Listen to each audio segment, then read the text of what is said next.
ঢাকার ওয়ারী এলাকায় ১৯০৯ সালে ভাওয়ালের জমিদার নরেন্দ্র নারায়ণ চৌধুরী প্রতিষ্ঠা করেন বলধা গার্ডেন।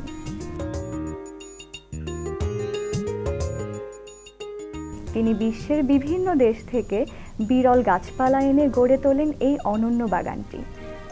প্রায় ৬৭২ প্রজাতির ১৫,০০০-এরও বেশি গাছপালায় সমৃদ্ধ এই উদ্যান প্রকৃতিপ্রেমীদের জন্য এক অনন্য ভ্রমণস্থল।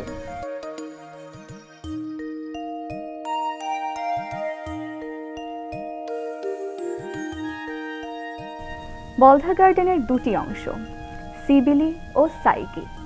সিবিলি অংশে রয়েছে সূর্যঘড়ি ও শঙ্খনিধি পুকুর, যা আজও দর্শনার্থীদের মুগ্ধ করে।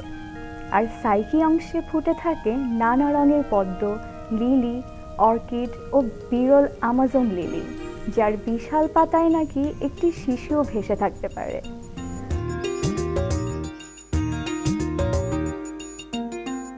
১৯২৫ সালে নরেন্দ্র নারায়ণ এখানেই স্থাপন করেছিলেন বলধা জাদুঘর, যেখানে সংরক্ষিত ছিল নবাব সিরাজউদ্দৌলা ও টিপু সুলতানের তরবারি, সিরাজউদ্দৌলার গালিচা সহ বহু ঐতিহাসিক নিদর্শন।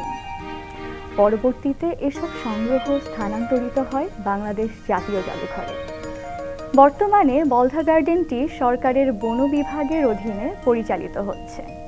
মার্চ থেকে নভেম্বর সকাল ৯টা থেকে বিকাল ৫টা এবং ডিসেম্বর থেকে ফেব্রুয়ারি সকাল ৯টা থেকে বিকেল ৪:৩০ পর্যন্ত খোলা থাকে দর্শনার্থীদের জন্য।